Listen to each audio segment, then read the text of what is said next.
Hello, good evening, and a very warm welcome to Rangers Radio.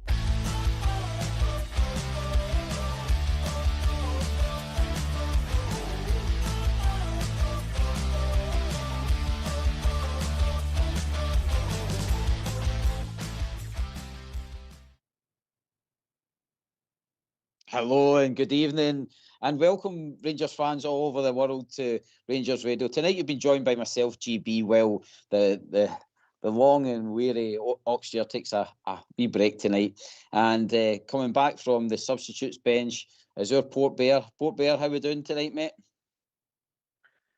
All good, GB. Good to be on. Interesting. Looking forward to an interesting chat about football tonight, mate. I really am. Touching on obviously the game and the remainder of the season, how it's going to go, I think, mate. Have a good night. Looking forward to it. That's it. Strap yourself in, Port Bear. It's windy down your way. And again, as always, as we praise this man every time he comes on, gives up his time to help out Rangers Radio. At the drop of a hat, as always, the Bridge man. How we doing, Bridge?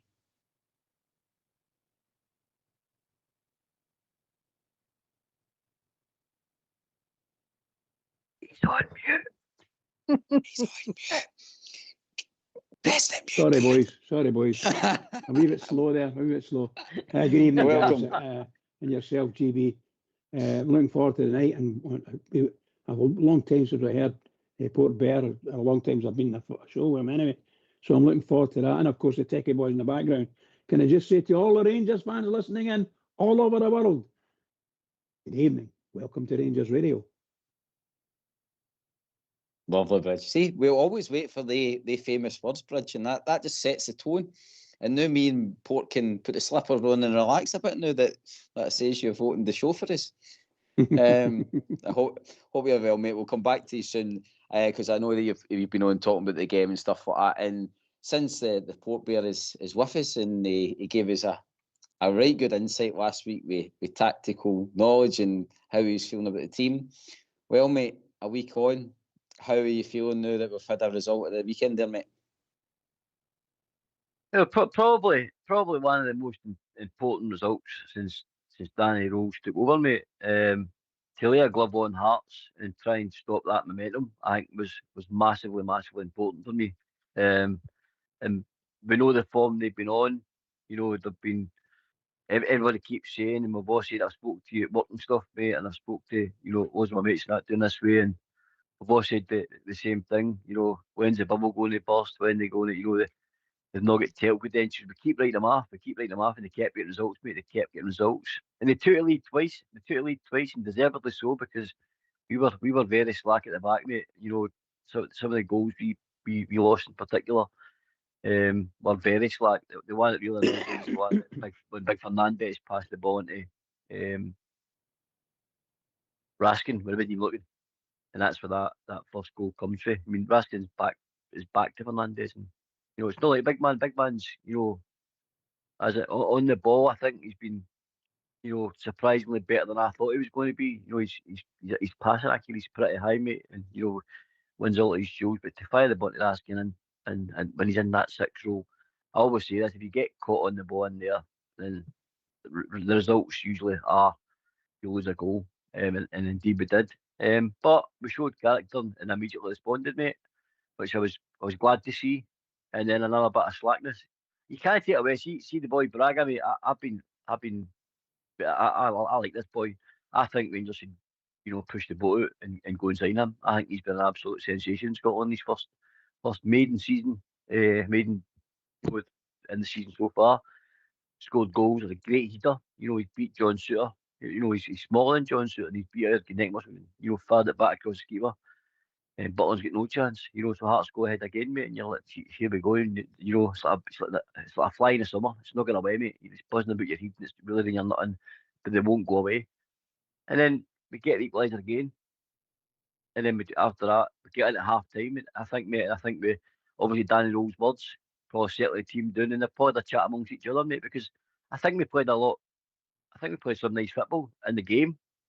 But Hearts just looked dangerous. We just looked at times with a mistake in us, or they were, but they were going to break on us or whatever. You know what I mean? But we got, you know, the Terminator, mate, as he's been nicknamed, steps up and scores a great hat trick, mate. An absolute great hat trick. And the second half was just Rangers knocking on the door and showing the quality. I think that's what came through in the end for me in the game against them, mate. I think it showed that we have got quality, and it showed also that the new signings in January were brought in.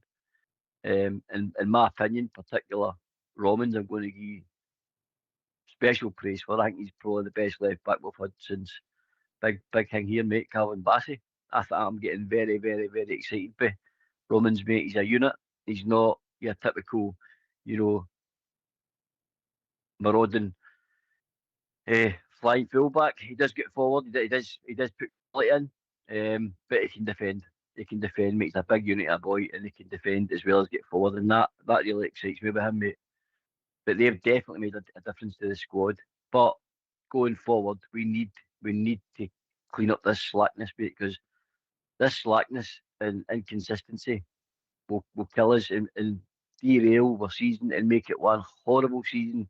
To think we were 8th at one point, to get back in it, claw Hearts back, claw that mob back, you know, and to put ourselves where we are now, you know, it would be, for me, mate, it would be devastating if we don't go and win this now. Yeah, I would be, mate. I would.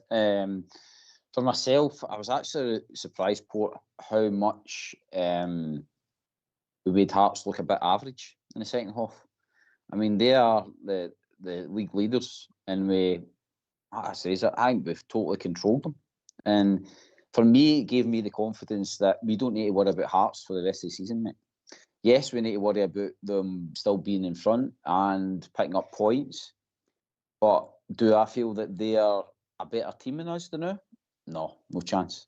Now, granted, they have got a couple of injuries and stuff like that, and they've got all their best players available. But it's like you've said, mate, about squad depth there and all the rest of it, with our signings coming in and stuff like that. It's about how the team deals with that. And to be honest, it shows you, if Hearts lost a couple of players, then they're not really at it. They're grinding out results and stuff like that. So for me, that told me the weekend that we are going to concentrate on ourselves, but we don't have to overly worry about Hearts, I don't think, when they come back round again. What was more concerning was the amount of stoppage time that was added on in a certain other game. That's what more concerns me, mate, as it stands now. But Bridge, did you see? I know it's been a couple of days on, mate, and I know that you've obviously went early again, but were you surprised at how well we handled Hearts, considering they've been promoted as this unstoppable side, and all from now are on a back burner? That's the way they kind of press out. For me, that's the way I've seen it in the kind of press, that we are done and dusted, and Hearts are the best team for sliced bread, mate. Well, I thought overall we were the better team, but I think the first half we didn't cover ourselves in glory in the first half, apart from scoring 2 goals. But I thought the Trimiti goal was just fabulous.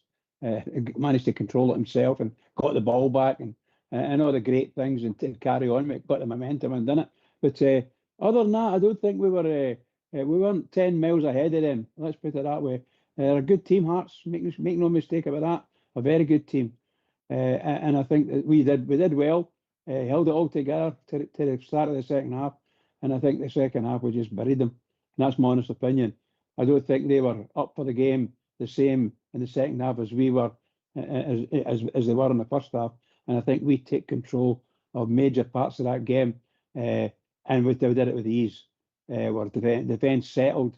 Fernandez, for some reason or other, forgot what he was doing.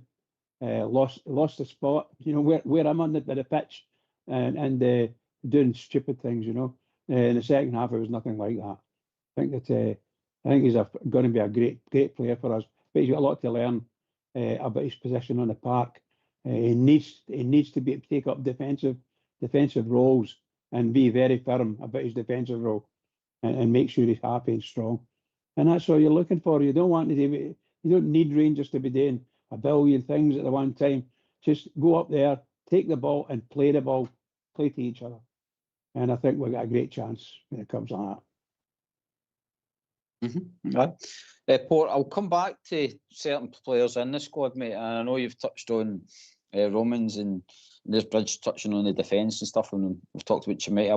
I did want to come back to the players, but I just want to kind of stick with the whole Hearts thing now. Again, are you surprised, mate, that like that was them getting 2 goals after us? And basically, I know they're good finishes, right? Braga was a good finish and stuff like that, but I do feel as though we kind of, like Danny Rose says, they kind of gifted them. And I think it just shows you that, see if we won a bit of a basket case at the start of the season, mate, and during that period of getting rid of Russell Martin, I honestly don't think that Hearts would be in the position that they're in, mate. I don't. I know it's all right in hindsight seeing these things, but and I'm not taking away from Hearts' like efforts this season. It's been good seeing another team finally grasp the league and try and make some sort of a challenge. But it just shows you how, like I says, with the 2 old firms, once they get their kind of, I was going to say a bad word there, but once they get their baggage together, mate, there's still a gap there, mate. I think. What?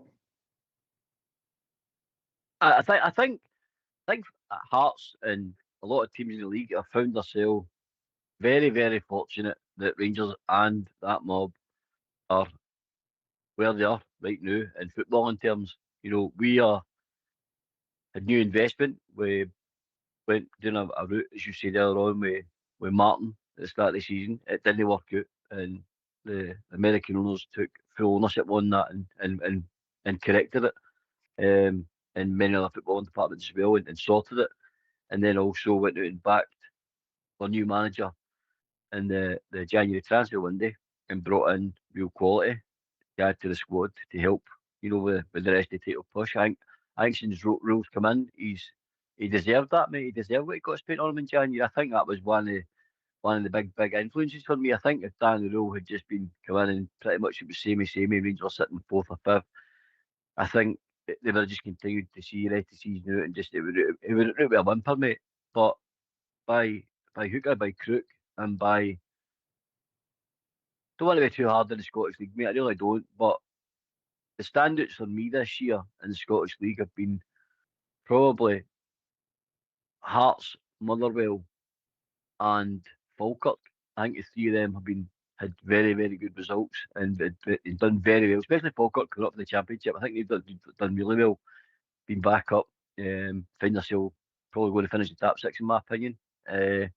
But if Rangers and Celtic are where they should be and all guns blazing, squads where they should be, managers where they should be, etc., etc., there's still a gap, mate. There's still a big financial gap. I know Hearts have got Tony Bloom, the Brighton owner, who can put money into him if he so chooses.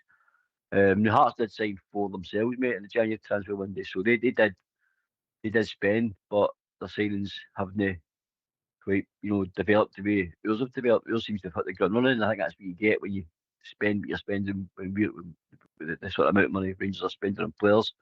And to bring Scott Wilson in on the deal where we'll buy him at the end of the season, I think that's what happens when you buy real quality, mate. You'll notice it immediately on the pitch, whereas Hearts are sort of shot in a different market. They're sort of doing the Brighton thing, the Moneyball football, all that stat-driven football. That's what they've done. They've done it very well, by the way, because some of the players I've got this season and what we've seen at Hearts, got to give them credit's due, mate. They've been very good and deserve to be where they are in the league. But like I say, if we were and that mob across the road or whatever should be in Scottish football, they wouldn't be top the league. They certainly they wouldn't be, Gary. If we had, again hindsight, if we had say Dan Rule at the beginning of the season, it could be also different. And as I said, them over the other side has had a lot of turmoil this season as well. And it's very rarely do you see both the old firm teams in such a mess. It's just very, very rare. Usually one team dominating and then the other team has a wee shot and the other team dominates and the other team. It's usually just Rangers Celtic. But this year we've had 2 Rangers and Celtic. Hearts have sneaked in the back door. Motherwell under their new manager have done excellently, mate. And John McGlynn's done brilliant at Falkirk. So I think, fair play to the other team for stepping up. But if Rangers were where they are, should be, and they were where they were. They wouldn't be in seconds and thirds and fourth, mate. They wouldn't be. We have to be honest about Well said, mate. I know. I agree, mate. What it says, Bridgeman, I'm definitely no taking away any of the accomplishment of what Hearts are doing. It's for them to be so steady throughout the season and stuff like that. And again, they are still top of the league and stuff. I'm definitely not trying to diss it, but I just think it just shows you. And I've even seen like things posted with the stats since Rose came in, where we would be sitting on a points table and stuff like that. And it's a mega difference than what we're seeing now with like say the top of the league and stuff like that with Hearts. I just feel that if we had a better run at it at the start of the season, maybe a couple of the draws, even when you look at the Motherwell game, the very first Motherwell game, even if we seen that one out, I mean, it just shows you what would have been the now with the top of the league, mate. But again, I'm not taking away from it, Bridgeman. It's the challenge is still there for us to keep pushing, and hopefully Hearts do make another mistake in this title race. Well, I know, not like to see Hearts making too many mistakes, because we in some strange way, we're looking for Hearts to win their games, certain games, and that'll help us. Obviously, we need to do our own thing as well, make sure we're winning the games that matter. But we need the Hearts to be as good as Hearts are now, and still, like, for whatever they say, play them across the city, then they'll go out there and they're going to do something, cause a bit of damage, get a draw or a win, that kind of thing. We probably need a team like Hearts and their Edinburgh neighbours, Hibs. They can sometimes play well, but the honesty inside me says I don't see Hibs doing anything at Parkhead. Let's put it that way. However, I think Rangers themselves, we've got to maintain or even step up again, and get however it is we're playing, with the confidence.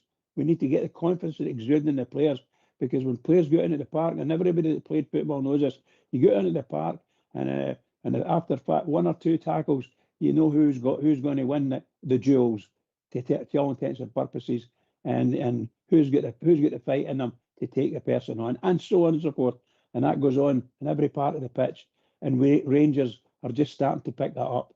I think that some of our players. Can I just say this about this? The headed goal by Chermiti was something to watch. It was one of the best goals by the head that I've seen at Ibrox. Really and truly, reminds me greatly of big Mark Haitley. Some of the goals he scored for us, but that was power. A beautiful cross and a fabulous header. The man was about 4 or 5 feet up in the air, and they bulleted that ball in, and that we haven't seen for a long time. So, Mr. Chermiti, keep doing that. Just keep doing it, please. No, you're right, Bridge. And there's a bit of a wee theme starting. Port's been touching on wanting to sign Braga, and you're saying about Chermiti there, and how Hearts' defence have been good this season as well. And then I've just had from the Foxy boy a belter, an absolute belter, a question and a wee topic that we can talk about tonight as well. It was no difficult. Well, I know. Well, I'm wait till I finish reading it because it's quite a long line. No, it's not. But Fox has posted a good question for us, and it's probably something that the listeners can take part in as well. Is how many players do you think from the Old Firm would actually make Team of the Year, considering what we've seen for, like, say, Motherwell, Hearts, Hibs to a certain extent as well? They've been all right, and as Port Bears touched on with Falkirk and that as well. Dundee have played no bad at times as well, so they've had teams, and I've seen their transfer rumours that we're looking at a Dundee player again as well. We'll maybe touch on that a wee bit as well later on, but I think it's Port. That's a bit of a belter of a question, isn't it? Like what players with the Old Firm would actually make it in the Team of the Year this year? Well, if I'm brutally honest, we like to be that on here. If I'm brutally honest, won't be many of the Rangers and Celtic teams, mate, making the Team of the Year so far. No, I know we've still got another, quarter of games to go. But there certainly won't be many, in my opinion, out the Old Firm teams that make the Team of the Year so far, mate. Maybe I'll give it one, just because I think it's the only one for your team, certainly at the moment. No. And I'll go with Butland. The That's it. starter for one. Yep. Right, that's Yep. us. We've got a good wee topic to build on, and like I says, you've been building on the kind of the transfer side of things and stuff like that, where we still probably need to improve. And I do agree, Port. I think considering where Braga plays, you imagine him in our team now. Like Asgard's not really holding down that position. I know Danny Rose playing the kind of 4-4-2 there with the extra striker now, but again, I think you put Braga into your team, with Chimete doing what he done at the weekend. Oof, I think that just lifts us to another wee level, mate. But anyway, we'll come back to that. Let's hear from you.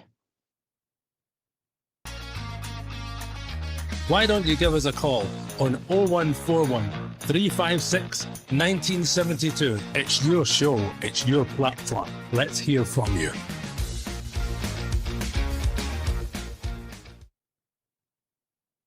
That's it, folks. Phone lines are open. You are more than welcome to come in and talk about anything today with Rangers, or even like we're touching on there about the kind of team of the season. I'd be very surprised, Bridgeman, if any of the Celtic team make it into our team of the season.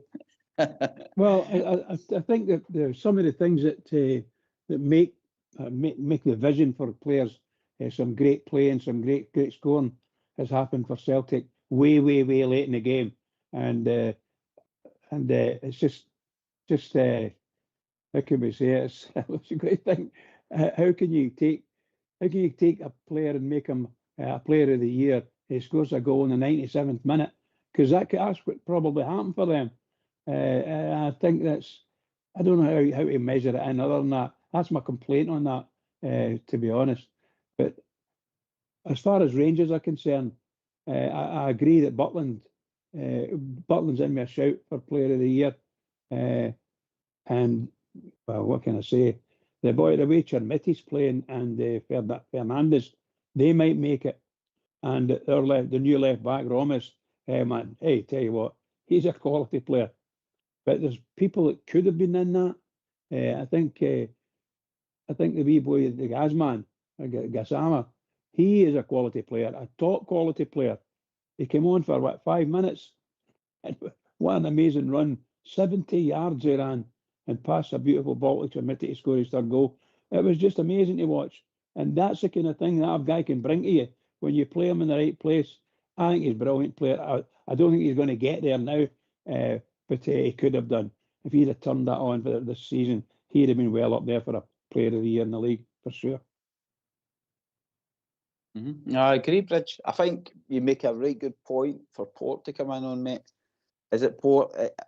As much as we were saying there with Fox bringing in that good question for us, and we'll going back to it, we'll start diving into the teams in the league and stuff like that in the second half of the show. But Bridge makes a good point.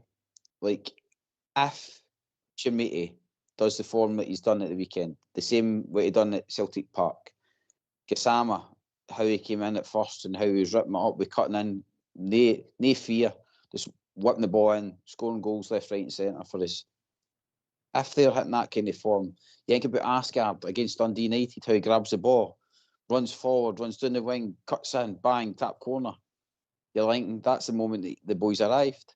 See if all them would just click before probably now, Port, I think we would have been out of sight, mate, to be honest. But I think this is the thing. This is what probably, even in my head, mate, gives me a wee bit of doubt about the title chase, mate, is that we could go this weekend to Livingston and we could put in probably a muddle performance. And that's what concerns me, mate. What I need to see for the rest of the season, probably right up to the split, mate, to have the total 100% belief, mate, is that we are consistent in what players are turning up week in, week out. We need Chimete this Sunday to go and put in a performance like he done against Hearts. We need Gassama to come off the bench, grab the ball and go and put in either a shot and goal that's dangerous or a pass, a good pass. Now, we're probably asking for a lot because we're asking for them all to be perfect, which they're not because they're humans. But, mate, there's parts in the games where there's big periods where they all go missing. And that's what we can't have, mate. What? I think. I mean, when go with Gassama first. When he burst onto the scene when we first signed him, when he was playing on the left, he was cutting in on his right foot. And I thought in the early game we saw him, I thought we've got one here. We've really got a baller here. Pace. Both you can go either way, go left or right, and then as I said, goals, assists, and then he sort of tailed off, and then with Danny Rowe come in, he was getting switched to the right, and I don't think that's his strongest position. I think he's better coming off the left personally, mate. I think that's where I see him best. But he's what was frustrating about him for me, mate, his end product disappeared first of all. So when he was trying to get assists, cross into the box, link up with players, that was gone. He was trying too hard to be the magician himself, and beat everybody and do too much. And sometimes you've just got to think more about a team than yourself. And I think that's what he was thinking about. I think he was thinking more about himself, and then his goals sort of dried up, and then he found himself out of the team as well. So I think that didn't help either. And then when he was getting back in, he was some wee cameo roles and that, he just wasn't turning it on, mate. And a lot of Rangers fans, when I was going up at the games and stuff, were getting really frustrated with him. And sometimes you've got to take a player out for his own, his own sanity, because it's a tough place, it's a tough audience to play at Ibrox, mate. And when you're not turning on, especially as a winger, especially as the guy, it's the creator, the guy that gets you on your edge of your seat. If he's not doing it the way you saw him doing it at the start of the season, you wonder what's going on. Now, after when Rule come in and after the January transfer window, he seems to be used for the bench. And see, to be honest, mate, see the weekend as an impact player. Hearts had gave their all. Hearts had been ran ragged by Rangers second half, and then Rangers used quality for their bench in Gassama and bring him on. And I know if I was a right back at Hearts that day, or even the right midfielder, and I'm watching Gassama come over to the left, and I've got this for the last 20 minutes of the game, that's just soul destroying for me, mate. And if that's the remainder of the season, you've been an impact player, mate. What a player to bring for the bench. Will he be happy with it? I don't know. Did any of the noise around the Monaco transfer in January, did that, get into his head? Again, you don't know. We don't know this. We don't know if he even knew about the Monaco stuff, right? But if he did know about it, it's France. It's a decent league. Monaco are a decent team. But I'm not saying he was turned, mate. I'm not going to use the M words. But what I mean is, it's kudos to his form and what he's done at Rangers in his first 6 months. That a team like Monaco were to pay 10 million quid for him, mate. Right, that was a figure getting bouted about, wasn't it? So, it's good that teams like that are looking at my players for a start, especially when we've only had them 6 months and that was the money that was getting quoted. So, that's decent. And as you said, like Asgard, it's consistency. Consistency's been killer for us this season, mate. We've seen flashes from players, and you see bits from players to go, there's a player in there, but it's Daniel's job to get it out. And Asgard, as you said, that goal against Dundee United, what a goal!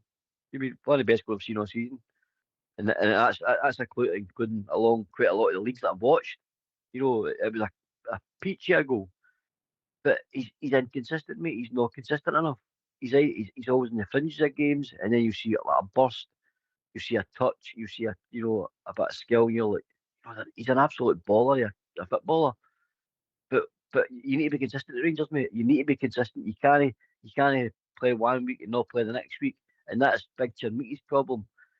Sorry, scoring against Celtic, scoring against Hearts, but you've got to score on the wee games as well, mate. You've got to score against your Dundees and your Livingstons.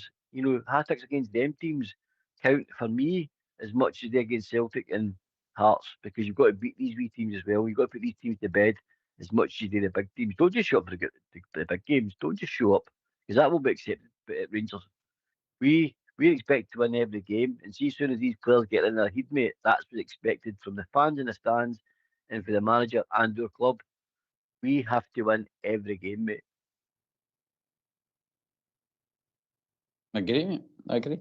Well, I think I don't get a wrong, Port. Just before I jump back to Bridgeman, I think at the weekend, like considering what happened at Motherwell, and then going into the game at the weekend, and the reaction of the fans, the stadium and stuff like that. I mean, big praise to the fans, mate, for sticking to the motto that's been kicking about like 90 for 90. I mean, it was brilliant seeing all the fans stay to the very end and praise the players and the players to see what it meant to get that result, because it firmly put them back in a title challenge, mate. So I do think the players are starting to understand that this is it now.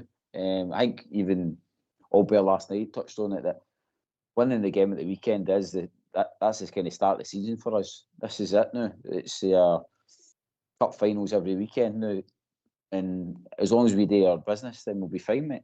So I don't think we need to probably worry about the mindset, but what it is, like you say, mate, it's a consistency side of things. Will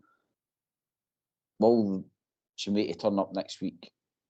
And no, even I'm not expecting him to score every weekend, but what I'm expecting is just that drive that he had. See that for, like Bridgman was saying, for his header. See the way, the desire to run into the box and jump and make sure he got that on target.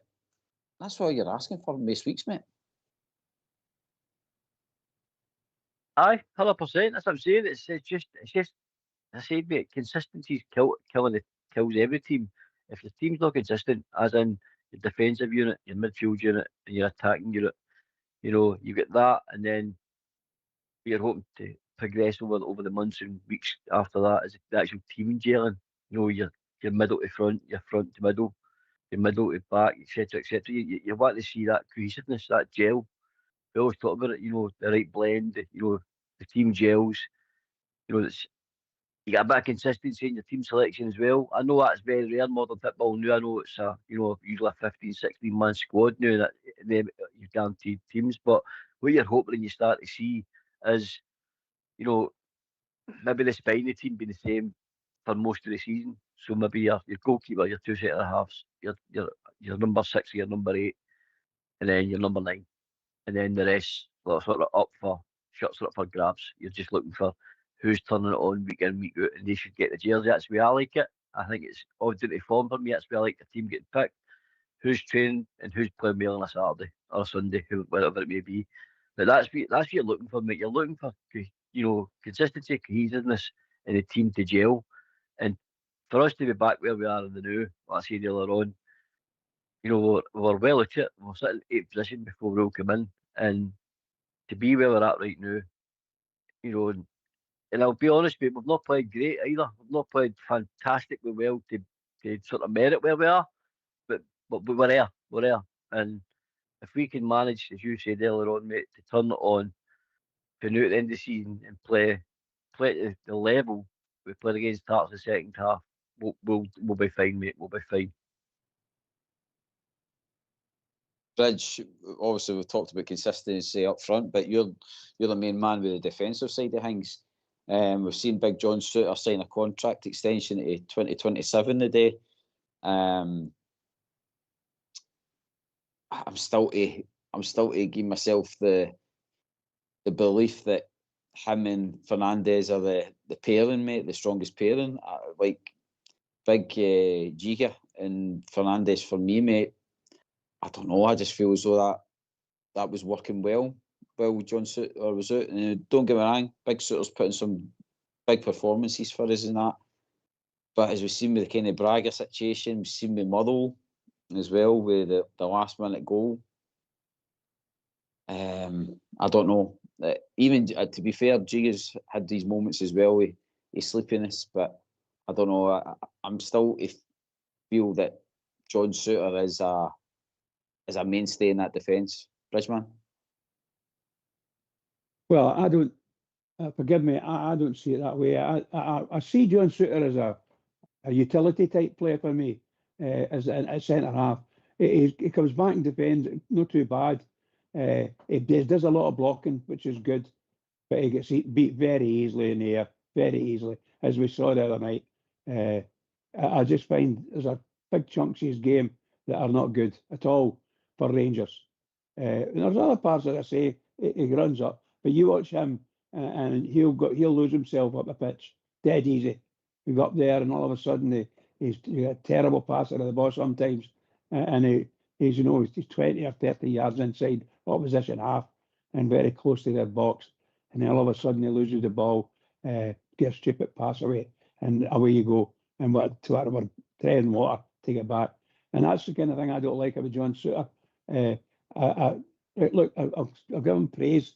He is good at utility at sometimes, and we've seen him in defence and making great blocks, smashing tackles and blockages, and that's the thing we like him for.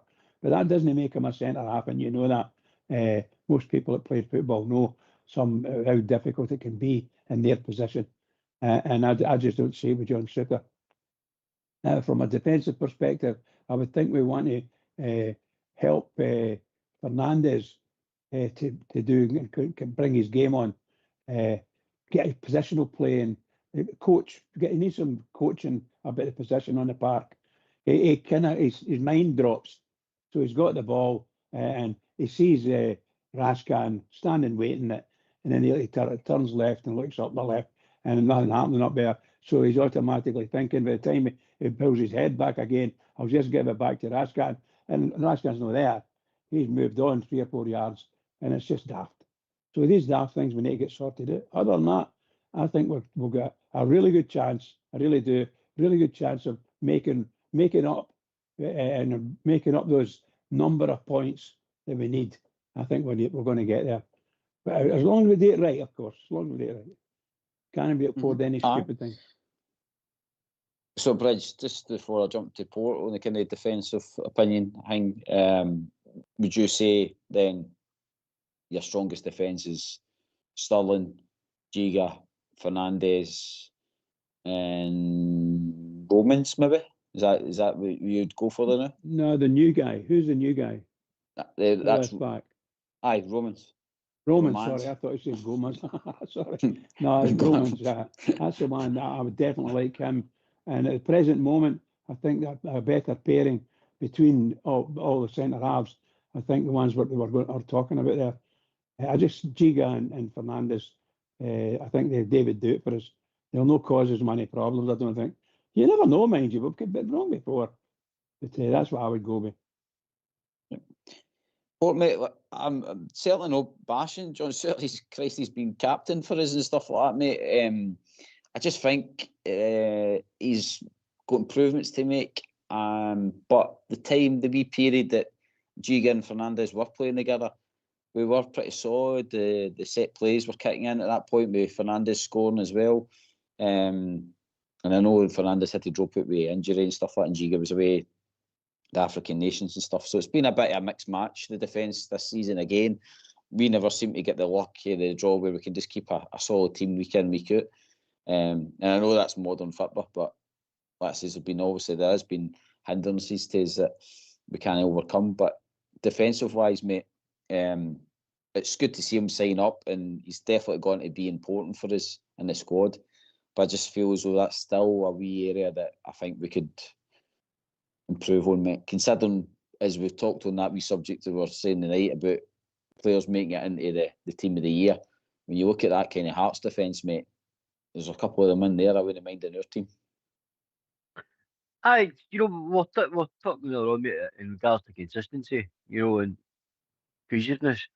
Our defence has been a big problem, especially in centre half pairings, mate. If you think when G first started the season at the beginning, alongside Souttar, we thought, oh, this guy looks good. It was like he was putting me slippers on, mate. He looked a level above. He looked really, really good. And then the big man's formed a massive dip, and we were all a bomb scare. He was an absolute bomb scare. Let's be really honest. And then he went away to the African Nations Cup, and he's come back. I don't know, it just seemed to lift his confidence. Maybe we break away from the pressure of playing for Glasgow Rangers, mate. I don't know, but since he's come back for the African Nations, he's looked like the player he should be. Now, against Tarts, he intercepted so many times. He came right up onto Braga and nipped the ball away from his feet. Stepping out off the back lane and nipping the ball. And that's what he should be doing, because he's got physical attributes. He's strong. He's quick across the ground, and he's looking good. And then Fernandez came in from nowhere as well, because if you remember, he never got a chance the first 3-4 months at Rangers. we didn't see him on the pitch hardly at all. And then under Rule, he's come on, and the big man's looked a danger in both boxes. Now, not only is he, again, quick across the ground, he's 6'6", whatever it is. He's a bridge man. Bridge man used to ask for this, pray for this every night. You know, he's 6'6" monster. You know, just healer the ball. But in my opinion, Fernandes is better than that, mate. I think Fernandes' distribution, he's passing on the ground. He's, you know, is fine. As I said, he's a big asset in both boxes. He wins a lot of his duels. He scores goals for centre half, which is again another bonus. But we've not had great consistency in my parents, mate. And then, you know, Souttar was brute injured. He's just come back in, and I'm glad he signed the contract, mate. I'll tell you why. It's not just about. I think at Rangers need 4 centre halves for a season, and it's to include your European football as well. And I'll tell you why these I think John Souttar's important. You've got Fernandes, you've got Giga, and then Sterling. Yeah, Sterling's been out long enough at Rangers, I think, to understand what it's about. But for that, you know, I keep going on about it, mate. For that Scottish contingent at Rangers, I think John Souttar's important that he's signed on. So when Danny Rowe brings in, say, another centre half next year, because obviously Giga go back to Wolves, his parent club, and we'll have to buy another centre half, and that might be for the continent again. And that's where I think the Scottish contingent is important at Rangers, because not only Scottish Rangers, they know what it is to be, you know, at Rangers. Not only will John Souttar be a good player on the pitch, mate, but in the dressing room, at the training ground, about the stadium, that's where John Souttar also helps players, mate. It's not just about what happens on a Saturday at football or a Sunday on, you know, in match days. It's how you're supposed to carry yourself when you're at Rangers, how you're supposed to be as a you know, player at Rangers. John Souttar's a guy with a lot of experience. He's 29 years of age. He's coming into his Bridge, you'll back on this. He's coming into the best years of a centre half. Centre halves don't usually mature, Bridge. You're still not mature. You know, 31, 32, 33. You know, you don't really get to see the best of your centre halves till they get into their 30s. You really don't. If you look across football, they seem to mature later than everybody else across the pitch. You know what I mean? So no, I think it's a good idea that we'll sign on John Souttar for another year, mate, because I do think Rangers still lack a wee bit of that Scottish contingent in my club. We're a Scottish club, mate, so I do understand that you have to go and buy players in the continent and stuff like that, but I was built on Walter Smiths, you know, heavily, you know, having that Scottish influence in the team with a bit of European flair, and I like that. I know that for myself, I can only speak for myself here, although I dare say a lot of folk would say it. You're right about into the 30s. When you're into the 30s, by that time you've at 28, most folk are at the top of their game. You know, if you get into the 30s, then if you're a defender, you're not expecting yourself to run, and you look after yourself. If you do that, now I played the best part of 7 years as a centre half. I'm in my 30s, and I hardly crossed the halfway line unless it was for a corner or a throw in, or free kick. Sorry. Other than that, I stayed in my own half, and that's criminal if I'm outside it. And that gave me a chance to, how can I say this, look after myself a bit better, because people can run you into the ground. And if you're in your 30s, I can tell you now, your legs ain't going to carry you for a whole 90 minutes running up and down the park. It just won't happen. So you've got to make sure you're looking after yourself and making your own decisions as an experienced person. That's what it's about. Unless you're like that Doogie Bear in the cryo chamber like Ronaldo. I mean, that's when your legs will last past 30. Yeah, poor Bear.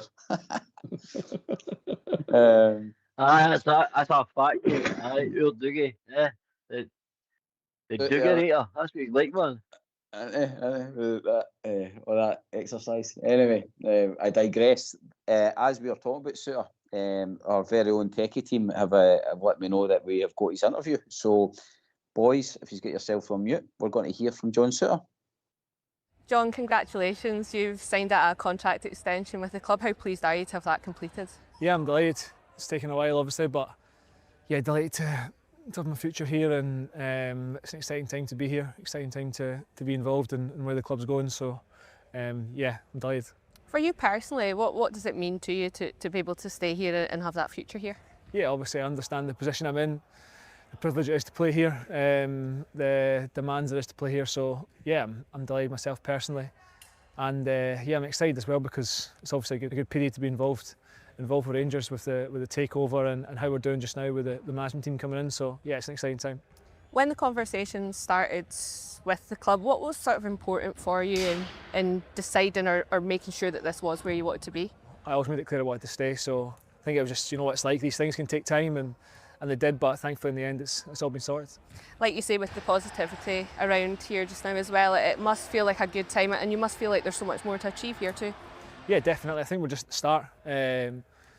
Obviously the owners have came in with new ideas, the managers obviously came in with his own ideas, and we've started to get some big results. Pick up results, we probably just were going over the line a few times when the manager first came in, but now you can see the performances. The performance against Hearts was really good, and we're building. Obviously with a good result away at Celtic, and now we're into the nitty-gritty part of the season. It's important we just keep that going and keep the results coming.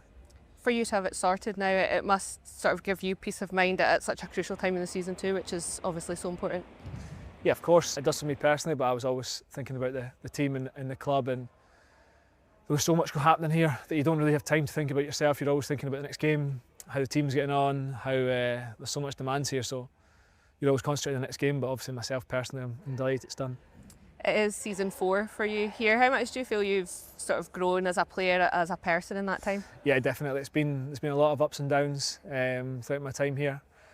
A lot of changes, but hopefully now we're in a settled period. I think with the owners coming in, it's given the club a real foundation to kick on, and I think it's got to be an exciting time to be part of this club, whether you're staff, player, fan. I think it's really exciting, and it's important we keep delivering on the pitch, and if we do that, then I think everyone's going to reap the benefits.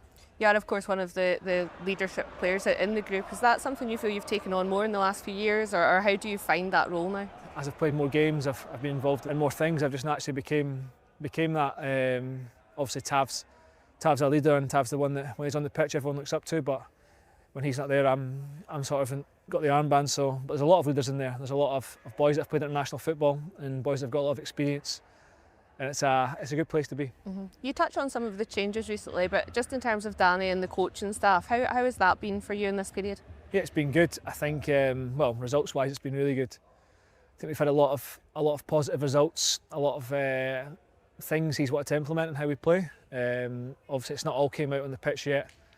I think bit by bit we're getting better and better. I think the weekend, in a big game, I thought we dominated the game, and that's how he wants to play. He wants to keep the ball, dominate, play high pressing football, and I think we're getting there. Obviously it's going to take time to transition with the different ways of playing, but I'm really enjoying playing under him, and I think all the boys are. I think that's shown on the pitch. We can't not talk to you and not mention international as well. Of course, there's the World Cup coming up in the summer. How exciting is the potential of that for you too, and obviously having that to focus on as well? Yeah, of course it's exciting, but my main focus is here. We've got a great opportunity to finish this season really strongly and create real history, so let's go and do that and then focus on the World Cup in the summer. Yeah, the squad are 10 games unbeaten in the Scottish Premiership right now. What's that done for the group in terms of finding that consistency? Because maybe that was a bit of a struggle at times. Yeah, it definitely was. I think we were probably too open, conceding too many goals, and I think the managers made us solid. Obviously 10 games unbeaten. I think people have came into their own as well. I think we've brought in some really good players in the January window, and you've seen that at the weekend. It takes time to bed in here at the best of times. Never mind in January, it's even tougher to come in and really hit the ground running, but I think the lads have, and they've created real competition for places, and they're good lads as well. So I think that was a boost for us in the January to get them in and push us on, and I think that hopefully will be a difference in the summer. Yeah, Livingston, of course, on Sunday is sort of the next focus. It's been tight games so far this season. You'll know what to expect going there at the weekend. Yeah, it's never easy. On the Astro pitch, it's a completely different game than the grass. So it's never easy, but look, we've got to just play our game. We've got to keep doing what we're doing, do the basics. And I believe we've got the players and the ability. If we go there with the right attitude and do the basics well, we'll hopefully come away with a positive result. Why don't you give us a call on 0141 356 1972. It's your show, it's your platform. Let's hear from you.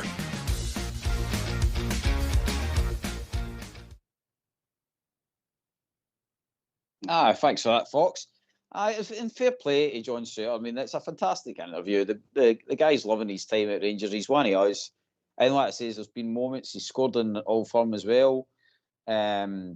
He's been plagued with injury at times as well.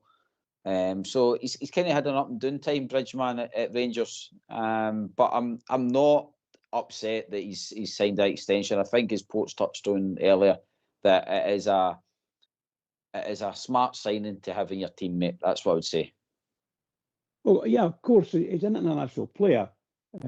All I'm saying is that he might be saying an extension, but for Bridgeman at the present moment, the way I see him, I don't see him being a first-team player and a first-team pick.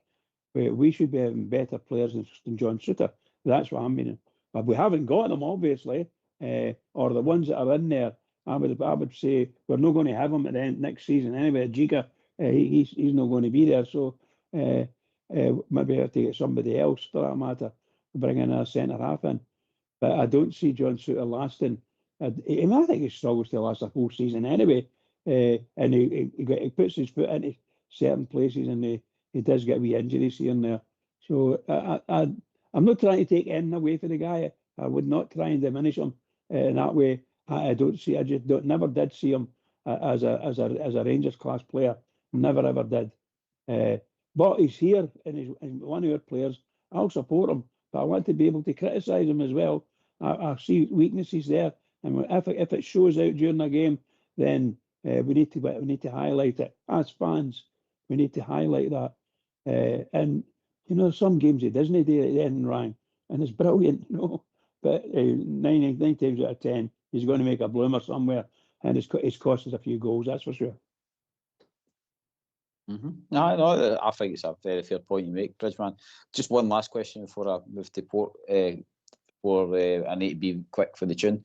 Now that we are getting 6 fit monsters in defence, so you got to start requesting 7 fit monsters in defence now.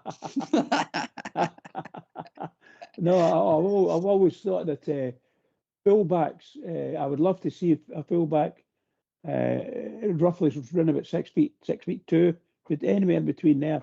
But I don't really want. I know there's been great fullbacks who are 5'9", and so on and so forth. I'm not saying that those to me those days are gone. The way we play football now is that elegance on the park. We want somebody to be able to bring the ball down and win the ball in the air. We've got that young lad Aarons, and I'm sorry, I don't see him being a modern day footballer in a fullback position. He can't head the ball he can't take a free kick or even a throw in, and if the ball comes near him, I doubt very much if he's going to win very many balls. And the young lad who was at left back, no harm in these guys, but you could see every time the ball was fired over there, high ball. Stupid people that play football aren't stupid. They see a wee guy is, let's say, 5'6" to 5'10", and they've got a guy up there. He's 6'3". Let's fire the ball up there and see who wins the ball. Well, I bet he can put it in now. Go and put money on it. The guy's going to win the ball virtually every time, the headed ball. So you can see that what happens or what's been happening to us and when we're defending. Not to say he's not good on the ground at defending. I'm not saying anything about that. But the danger points when you've got that is there. If we can get somebody over 6 feet, and we've had them, we've had good fullbacks over 6 feet, and they've been great for Rangers. I think we should get back to it. Show me the money, Bridgeman. That's it. Of course. But this is all difficult. It's all difficult. Show me the Bridgeman money. But we can't criticise the investment. I did enjoy the Talk Sport interview. I don't know if you noticed it, Port, with the Yorks, confirming that they have invested in Glasgow Rangers as part of the 49ers. So that I think that puts that myth to bed for fellow listeners out there. and he did speak very highly. He did, and by the way, this shows you. He did say he was at the actual first Old Firm game. Who knew? I mean, Christ, I haven't even noticed the guy in the ground. But it just shows you they are taking a firm interest in it. AK's touched on about Kavanagh, about the investment in his side of things as well. That side of the business, mate, you can't fault them. They've went 2 feet right in the January transfer window. They've done the best they can do. I think we could have maybe pushed the boat and go maybe one more, as Danny Rose said, wow signing. I was hoping kind of that would have came to the tuition, mate, but it didn't. But overall, it was a decent window, and it shows that the club are eager to get us back to where we want, mate. Aye, they've definitely put their money where their mouth is, mate. And I seen that Bill talk show with the boys mentioned, he's been to Elland Road, he's been to Ibrox, but come on, go to an Old Firm game, mate, and tasting that atmosphere in the Old Grun. And I like Leeds, right? I'm not against Leeds, but I think it's a massive difference in the grounds in regards to fan base and that experience, mate, that footballing experience in that Cauldron. He would have felt a massive difference for being at Ibrox and Elland Road, mate, in my opinion. And I think being in an atmosphere like that would only whet your appetite to eat your checkbook open even more. As I said, they're clever businessmen, mate. For the money it would cost them to get Leeds United into the top 4 in the Premier League. Right, you imagine the money they would need to invest in Leeds to get them into the top 4 to try and get Leeds into the Champions League, right? And flip it. For all they've spent the January transfer window since they came into the club, and effectively if Rangers go on and win the league this year, and all they've spent net to Rangers get into the Champions League proper this year, could you imagine how they're going to feel, mate? It's absolutely amazing, mate. They'll spend less than a quarter to get Rangers into Champions League every year. If they just invest wisely in players and show that consistency and moving on and buying players at the right time. Let's not keep players too long. Let's strike with irons hot. Maybe we've been far too guilty in the past, holding on to players too long, and then they end up either leaving the club for nothing, or they were too old to sell. And that's what happened to me. Where I'm a club into the deck with players like that. We have to strike irons hot, like that interest for Chermiti and the interest for Kasama. There's no teams that are in Europe looking at our players again, mate, because they see we've bought young, hungry, either raw. I mean, they're going to throw Fernandes into that as well. They're young and raw and have a long way to go and fit their footballing lives. But we're getting players like that. Again, mate, we're obviously doing something right, a lot better than the scouting market than we're doing. So everything's looking good, mate. The manager's doing well. The playing staff are getting better under the manager. The owners, the new owners are, spending their investment and investing wisely. And the 49ers are here to stay, mate, and they will continue to invest in their club because they want Champions League football, mate. And I don't care what anybody says. It will cost less than a quarter to get Rangers into Champions League for them every year than it would to get Leeds into the top 4. And even if they spent 300 million, you're still not even guaranteed top 4 in the Premier League, mate. Because you see the money they spend there. So the wise investment, in my opinion, is Rangers. Aye, as you say, mate, the money they've invested in it's like Wolf of Wall Street coupons. I think you're a bit biased there. Do you think? Pidge? Hey, by the way, the next couple of weeks, if he's up for the Old Firm games, he'll soon know what team he wants to sit and watch week in, week out, mate. So, especially with the atmospheres that's coming their way. And we will maybe touch on it a wee bit after the tune. We're reaching that kind of point about the whole allocation. Clava. Boo. Yep, right enough. Right, boys. Fox has given me a nudge, so get yourselves on mute. We're going to have a tune.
Why don't you give us a call on 0141 356 1972? It's your show, it's your platform. Let's hear from you.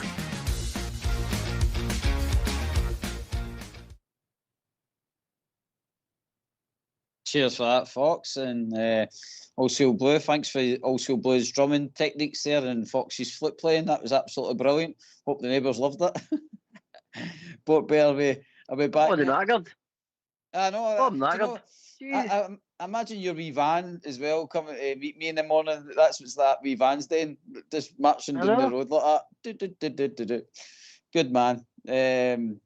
Aye, for the investment side of things, let's say we cannot fault that. Like, come the end of the season, come what may, mate, we can't put anything really on the board. Maybe the Russell Martin thing, but let's face it, since then, it's not as if they've shied away from trying to get us back on track and challenging. And let's face it, they probably got their just rewards at the weekend, mate, because that was us, I would say officially, mate, in a title race at the weekend. Put ourselves 2 points, which is nothing considering the amount of games it's left to play for, mate. No, exactly, mate. But you know, we all know. Look, nobody could have written the start of the season, guys. Nobody could have written or seen that happening. We thought, and they thought, they were getting a decent coach in for the Premier League, had a good bit of experience in there, and it just didn't work out, mate. It just didn't work out.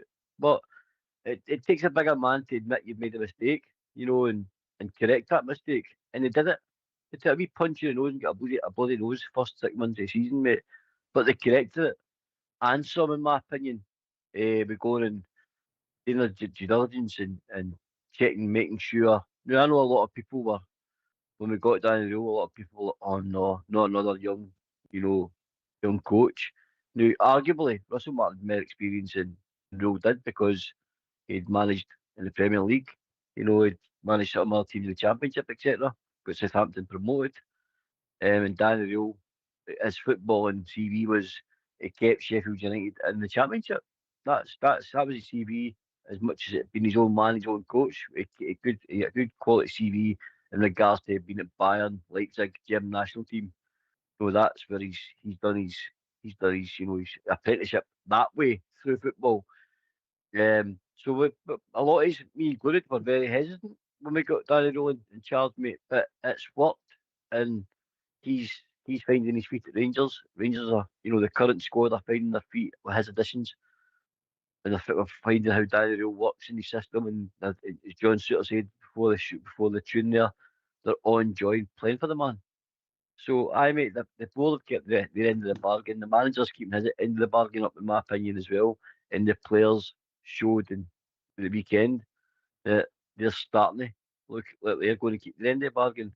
And we're in for a hell of an end of the season, in my opinion, mate. And I'm looking forward to it. Yep, mate, it's good. Like I say, it starts at the weekend, Bridge, man. John Souttar touched on it. Livingston, the surface, and all the rest of it. Livingston pushed the other team across the city close the other night there as well in their own park. They're fighting for their lives. It's just all about attitude and application at the weekend, mate, isn't it? Oh yes, very much so. Obviously, with these, playing some of these teams, don't make any mistakes. As they could easily do it. That's the way I look at it. Just don't make the mistakes, because we let them in. We've played lower league teams. We got beat last season with Queen's Park. All that nonsense. We just our own fault, nobody else's. Just the way we're playing, and we need to pick the game up and go on with it. But it really and truly, I think this manager here, the longer he sits in the manager's seat, the better it is for us. The way I feel about it, he's brought his own players in. He's starting to get them legs, get minutes into the legs, and all the wee fancy things that they could say what they want done. This manager's helped to get that done, and well done to him, seriously. And the fans love him. The fans at the weekend there were just absolutely amazing. Absolutely amazing. They know what they were doing, fans. they're just great. It's great to be a Ranger, isn't it? Great to be a Ranger. It's good. It was good to see confidence back. I think that's what the thing is important. It's good to see the belief back in the fans and the squad. The action of our manager as well, running down the touchline and stuff like that. I think there was a lot of emotion that also came out in that game. And do you know something, like at the time I knew it was a big game, but I didn't realise how probably big a game it was, that the Hearts game, because I was like, well, it's only Hearts, but it is a big turning point. I mean, like if we lost that, I think they were saying it's something like 8 points we would have been behind, mate. Is that right? So I don't think it would have been an easy task to try and get back into that. Much as we've still got Hearts and Celtic still to play, but I think it would have been a big uphill task to try and get back into that port. It was like the old two boxers to go for the championship, mate. You know, they could give us a bloody nose at Ibrox, which would have probably, if I'm honest, would have probably finished the season if they beat us in the weekend. That has been that may have been it for us, because I just don't know how that team would have reacted to losing that game, mate. But it never. Instead we gave them the bloody nose and set them out Ibrox with their tail between their legs, mate, because we absolutely ragdolled them in that second half, and deservedly. But when you know the final score 4-2, in my opinion, and it sent them out with, I think, you know, as much as Derek McInnes will try and hide it, they went out Ibrox, mate, hot, because he had them, and rightly so. He's got my attack the league. He's been very positive. I've seen his interviews. He's been very positive. He's been talking well. He's been bigging up his team, and again, rightly so. His team have given him absolutely everything so far this season. But they come up against an emerging Rangers. You know, a team that's coming together under a young manager, and we're starting to, you know, find our feet in his system and understand what he expects for his team and how he wants his team to play. Now, you know, what I'm hoping is this is the start of our trajectory towards a league title to the end of the season, mate. And what I mean by that is, if we are now going to hit this form, what a time, mate, to hit form. If this is going to be us going forward for the remainder of the season, you know, as I said, we've been trudging along, watching these matches. They've not been great to watch, but Daniel just kept churning out result after result after result without playing that all up, you know, well. And then obviously the weekend game came about. Now the big important thing for me is winning that game at the weekend means nothing, mate, if you don't go and do it again this Sunday against Livingston. And I'm usually I'm moaning like hell about them plastic pitches. I don't care about a plastic pitch. You said earlier on, mate, application and attitude is right, regardless if it's grass or plastic. You train on plastic, so there's no excuses. You show up on Sunday and you batter Livingston. They're bottom of the league. They've not won a game in 25 in the league. Their form they're down, mate. They're down already. We go and put a nail in their coffin even further, mate. That's the attitude we have to have. We have to go out with that attitude and that venom. You know, I've said it for years, and their squad were too nice for a team. You know, to shoot a league title, we're too nice. Well, I don't want to see nice. I want to see them going in for the kill and, you know, going for throats and finishing these teams off the way they finished Hearts off. Because that's what I saw in that second half, mate. I seen Rangers, you know, they smelt blood and they went for Hearts and finished them. And I want to see that for the remainder of the season going forward, mate. I stole that line for you, mate. The application and attitude, because that's what you tell me every morning when I start working with you. That's what you two like. Don't worry, Bridge. We'll tell you as well on Sunday, mate. When you get that telly on, right, Bridge? Attitude and application, get it on. Attitude and application. I love it. Brilliant. Well done. But the Bridge, as Port says, it's a plastic pitch, but everybody has to play on it, mate. There's no excuses. And the boys last night were talking about, like, do you play your strongest squad, or do you watch what kind of players you're parking on that park to win you the game? I'm kind of in the camp that you just go for it, mate. what will be will be. I think you need to just put your strongest team out there. Granted, Romans is just came back from injury and stuff like that. Do I want him really running about in a plastic pitch? No, because the way he burns down that wing and cuts the ball back, and it's always that kind of last minute. Like, see that cut back he does, he's nearly out the park into the advertising boards half the time, because he's busting his backside to win the ball for us. And what I worry with a guy like that is that on that kind of part, trying to stop yourself. That's what, when we think back to, was it Jamie Murphy at Kilmarnock, when he was trying to bust a gut down the wing, and next minute he'd done his ACL in the game. That's it, my kind of concern. But at the end of the day, we're going for a championship, Bridgeman. We've just got to roll with the punches if that happens. Yeah, I'm a number one hater of plastic pitches. I don't think our professional league should have them in it, or any professional league should have them in it. There may be that you're stuck in the mountains and that's your home cut, and maybe you have to, but no, for me, no, we shouldn't have it. When you mentioned Jamie Murphy, remember a few years before him, you had the Waghorn. Remember Waghorn? Aye, for the Rangers. Aye, he done himself on the plastic pitch at Kilmarnock. Absolutely shocking. Absolutely shocking. You know, just I think it was his knee, and injured his knee. Nobody near him. He got off the park. He got off the park with it, and injured. I thought that was tragic for Rangers. I thought he was a clever player. Not clever enough on the plastic pitch, I'll tell you. But that's what we're going to talk about anyway. I agree 100%. But anybody that says ban them, I'm all for it. Nah, I think Port's coming into it. I think Kilmarnock's ripping their pitch up, and I don't think Livingston are allowed it for next season, supposedly. But as we've seen today, Port compliance officers come out the woodwork and make decisions. So it wouldn't surprise me if, because people greet hard enough, that they end up keeping plastic pitches again for another extension season or whatever. But as we've seen, the allocation has been touted for the Old Firm for the Scottish Cup. What's your feelings on that, my man? I'm going to try and take my bias cat on here, mate. Right?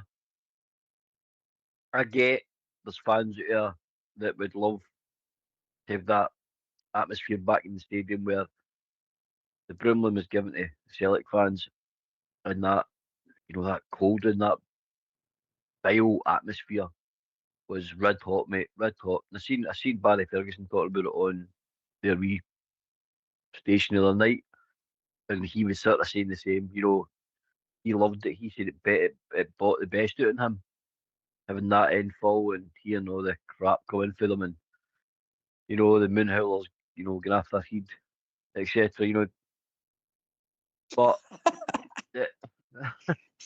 well, they are, aren't they? They are the moon howlers. Keep the innuendos coming, mate. Aye. But I get the Rangers fans out here that'll be gutted because they might lost a ticket, you know, and that's where I feel sorry for their fans, because we've not had them. Keep them in that wee corner where they were. That's what I say, because I'd rather see more Rangers fans in there than any of them, and that's just a personal thing, mate. I get where Barry Ferguson's coming for it. The purist wants the, you know, that cauldron and that horrible, you know, vile atmosphere, you know, but some players thrive on it, mate, but other players could sink under it, and we've not seen our players under an atmosphere like that, you know, like a wee vile. So I get it. I get why it's happening, mate. I get why it's happening. They've got to get the allocation.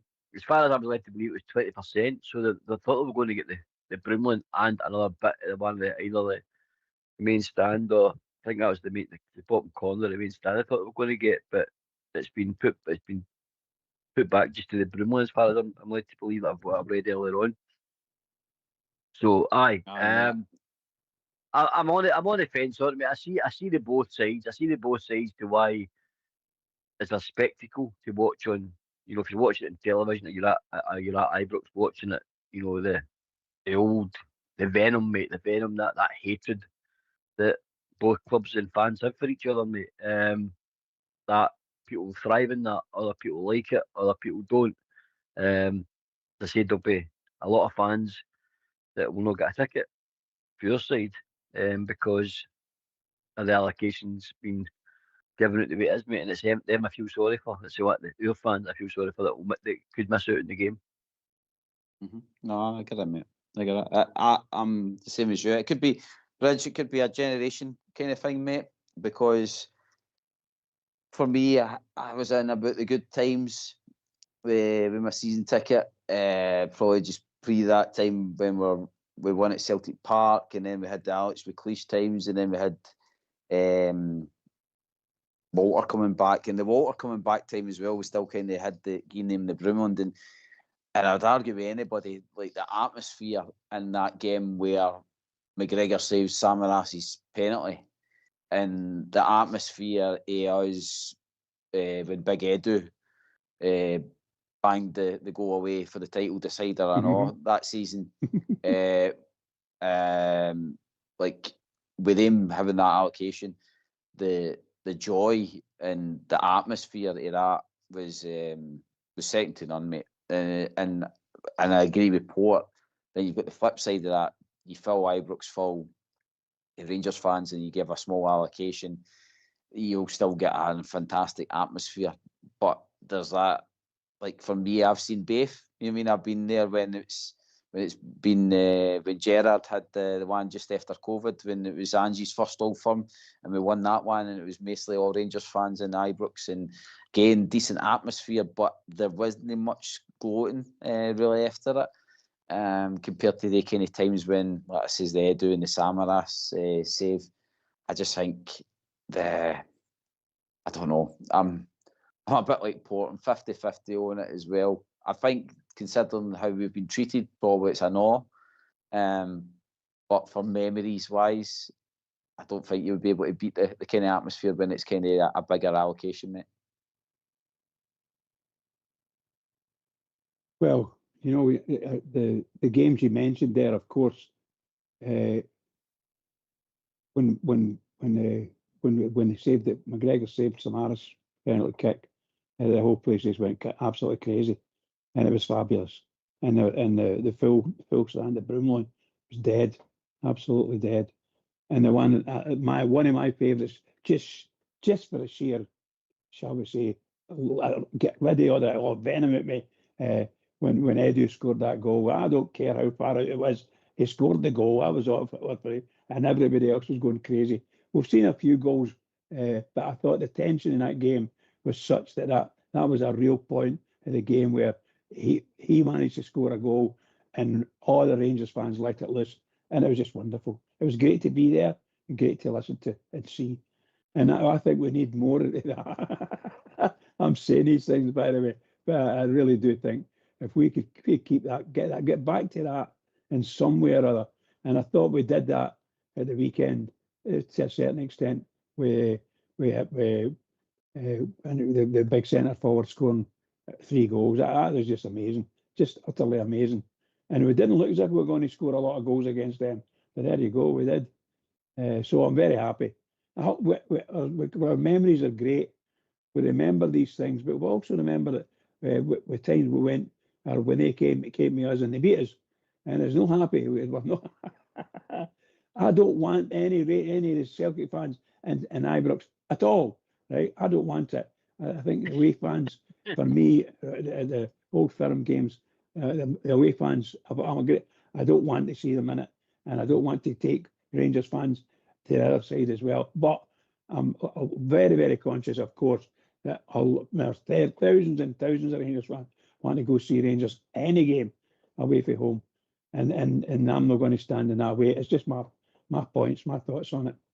Sorry if I disappoint people. No, I know, but that's what I'm saying, Port. It's, I think it is just a generation thing. If you grew up with it and that was the status quo, then you wouldn't know any different, kind of thing. Whereas I think now, see, if you've been a young fan and then it all changes, then you probably are got to be miffed with it.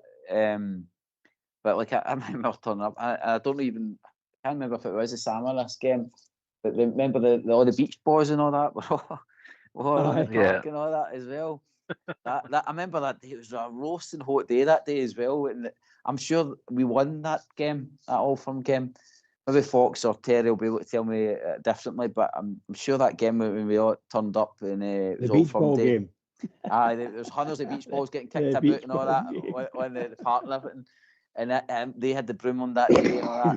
And I'm sure that was a game that we went on to win, and it was brilliant because that says we'd done them when they thought they were coming to celebrate and all that carry on. So I don't know. This is a hard one to be honest. To be honest, the way things have been, then I'm quite happy with how the current allocations have been. To be honest, I think it's been better for both sides. Even our fans turning up to Celtic Park there for that game, witnessing us win. And the section that we had for that looked pretty decent, to be honest, for celebration wise. You know what I mean, and noise wise. After you see all the videos circulating after it. So to be honest, if the status quo stays with that, then I'll be quite happy, to be honest. But I understand with it being a Scottish Cup, then there's always going to be more more clamour for tickets and stuff like that. But it'll be interesting, Port. But again, it's another one that we'll cross that bridge when we come to it. I mean, I get why they're doing it, mate. I get the allocation, cup game, fairness, all that stuff, right? But I've still got my concerns around the safety aspect of it, guys. You know, it's like when will the Moonhillers be expected to attend the stadium? You know, you want to get them in there as early as possible, keep them in, you know, so that our fans can walk about safely about our stadium. And we don't have to walk away around the other side of the ground to get into your side. We should be able to go about freely about within stadium. So you get that side, and I'll guarantee you, Police Scotland will be happy about it. You know, because that's a big operation going from, you know, that wee corner of fans to, you know, the whole of the Broomland all of a sudden arriving with, you know, the green and grey hoops in your stadium. You know what I mean? So I think there's that whole aspect to it as well, mate. And I don't know if whoever makes these decisions, I don't know if they've thought about that aspect of it. And then it's the damage they could cause at the stadium as well. And that comes from one of our Facebook ladies section, Helen, who says, you know, who'll pay for the damage that they cause, you know, and that's a great point, because, you know, anytime they come in, that's what happens, isn't it? You know, the seats and that'll get destroyed, and we'll have to fit the bill for that. That's what will happen. So I did say, I get it from both sides, guys, but I'm trying to put a sensible, mature man hat on, and I do think that, like as I said, safety, damage to our stadium, you know, fan enjoyment. You know, you want, as I said, you want to go to a game, you want everyone to be safe and not bump into Egypts, you know what I mean? So I get, as I said, for a policing aspect, I think they're going to have their hands full, because it's been a while since they've dealt with that sort of venom and poison in that game. Mate. It's been a long time, and it's both teams going for another cup.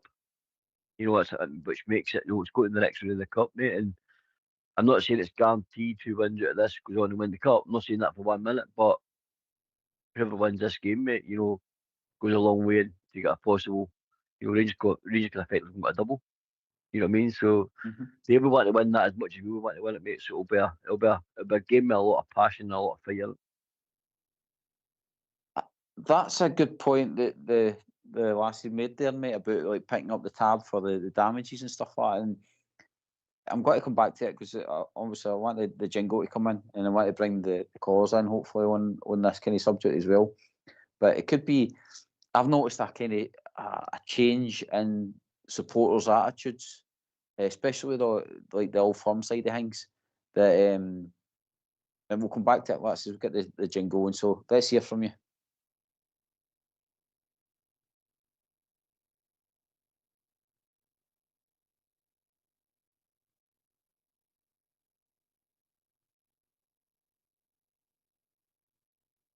Or you'll hear from me. 0141 356 1972. How about that, Port? Bang. There's my jingle. Cheers, that, mate. I'm very impressed there. Well done. Go on, Bridge. Bridge, you had your wee shake to it as well, mate. Just to add a wee bit of frosting to it. You can beatbox. Aye. Right. Anyway, we digress, mate. Back to that kind of wee point that was getting made there, mate, about the whole like damages and stuff like that. I don't know if it was maybe because I was young in the heat and never really seen it, mate. But again, we're talking about the beach ball stuff and all the rest of it, right? I don't know if back then that each set of fans was, I don't know, not so much level-headed, mate, but they're happier because, like, as much as there was still, like I says, the rival side of it and stuff like that, and there's always been the hatred side and stuff, but do you know, there was probably the games, they were enjoyable, they were fun. Like you say, I never felt coming away from the games that I had to watch my back, you know that, and like you're saying, didn't feel safe walking about the stadium.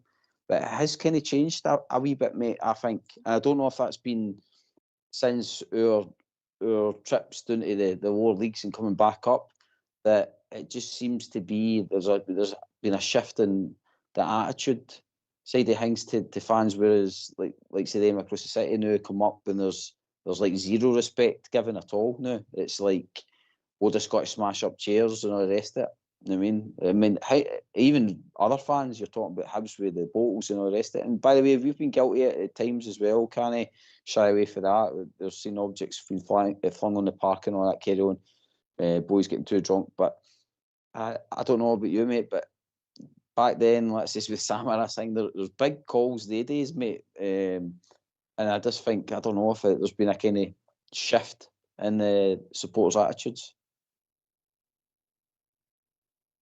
I think if we're all honest, I think society's changed, guys. I think people are just different now.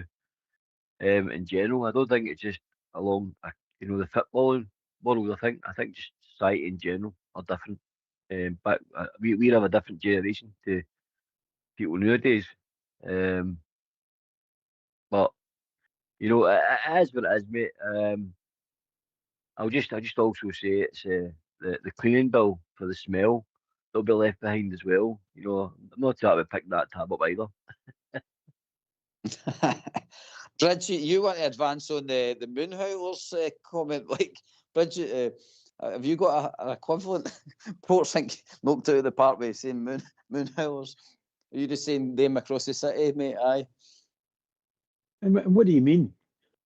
Oh, Port's equivalent to the team across the city that they do a lot of moonhowling, mate.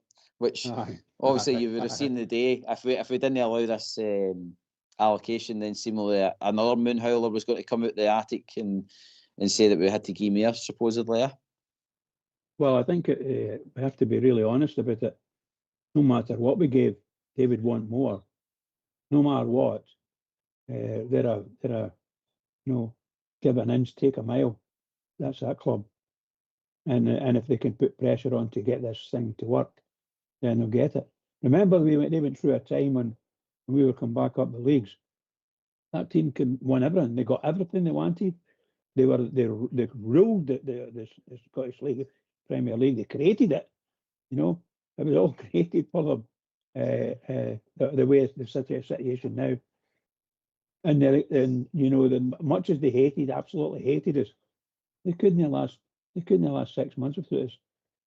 We weren't in the league, but we were getting, shall we say, a lot of demand for TV, and we were taking masses of supporters down to Annan and Berwick and all over the place. All the wee totty grounds everywhere.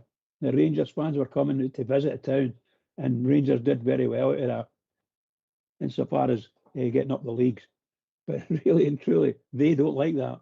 They couldn't take that. They couldn't take that Rangers were getting money, television money, playing in the third division. That's what they couldn't take, and Rangers were doing it. And the TV companies were all over us, trying to give us more money, and they hated it. And they absolutely hated it. So they wanted to snuff that out. I don't know if you remember. That's when they created all these leagues, right?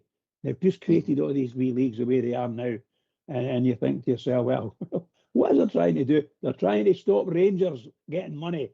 That's why. So any money that was coming in during that first season when we were in the 3rd division, none of it, absolutely none of it, went to the Premier League. Yeah, all went to the SPFL. Right, that's all it went to, or what's called the SPFL now. But it went to the SFL, Scottish Football League, because that's what we were playing in. So they were getting a big cut of the money. I can't remember who was it said it, but we refinanced the whole of the lower leagues of Scottish football, and all of the teams in the Premier League, all of them to a man, absolutely hated us because they weren't getting any of that money at all, none. So there's a lot of money going about, slushing around for Rangers and the TV companies. Rangers were getting their cut, and the other wee teams were getting their cut, and the Premier League teams get nothing for that season. And they were raging, absolutely raging, and they've never forgiven that for happening. And they should be shooting themselves in the foot, because it was them that did it. They voted us. They took the vote to accept us going down. Remember, Ali McCoy offered to go down.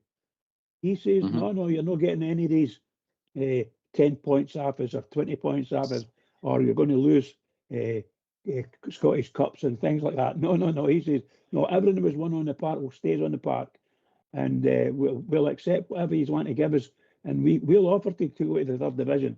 And as soon as they offered, they bit their hand off, and away they went.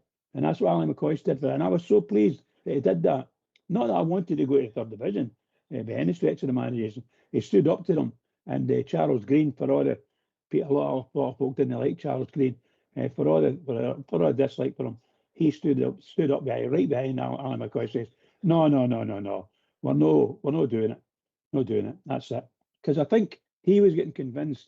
He doesn't know anything about football really. He was getting convinced that was an answer to keeping Rangers in the top league, to lose points, lose position, lose cups. It's history. Give away some of your history. That kind of thing. But I'm my God Almighty, I'm going off my nut now. Sorry. Let's go on to something else. We'll jump forward to the magic hat moment and all this, Bridgeman. It just shows you, Porter, how far we've come. And we were talking about wingers. I think the show was talking about wingers the other night there, and I think you were on Bridge actually, and I burst out laughing when I was listening, because I was thinking, remember we signed was it O'Shaughnessy? We signed, and my God, Bridge hated him as a winger for Rangers. I think he only showed up a couple of times. But I think it was that boy who signed for St Johnson. Was it St Johnson at the time? I'm sure it was. But it was one of the Bridgeman you didn't like. McGovern, wasn't it? McGovern. No, not McGovern. Port, you'll maybe be able to help us. He was inside. He played up front.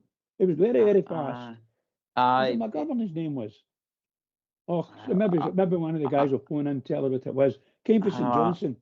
Scored a couple of goals for us, and that was him. Then for some reason, the worst signing we've ever had.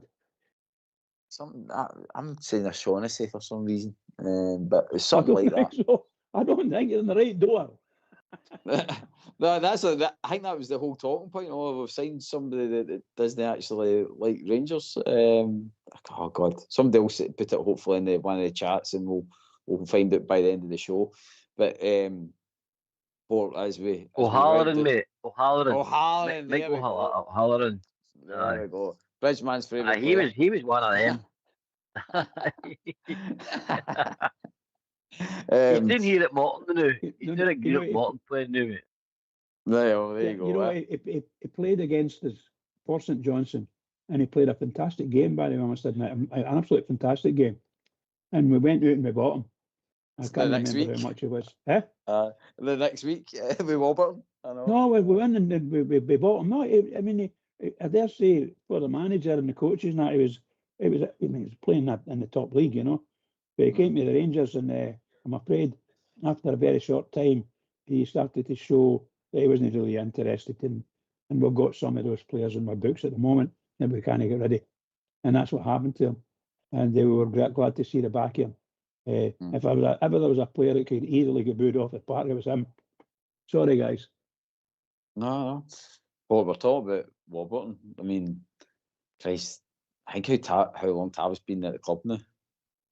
It's scary, isn't it? Like, joins. Approaching his testimonial and that. Is it 10 years? Has it been 10 yet? Like, I think it's this year. But, is it not this year? Because this is this is why everybody's saying if he hangs about. Bam's 11th year. He's in his 11th year. He's in his 11th. Right. Is that 11th?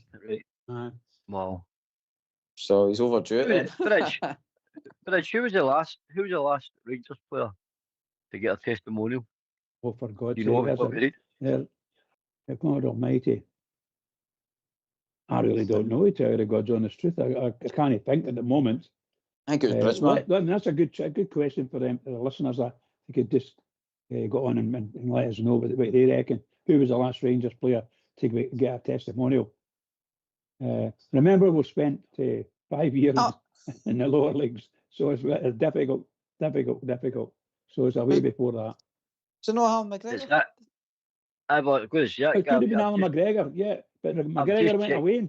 McGregor went away and came back.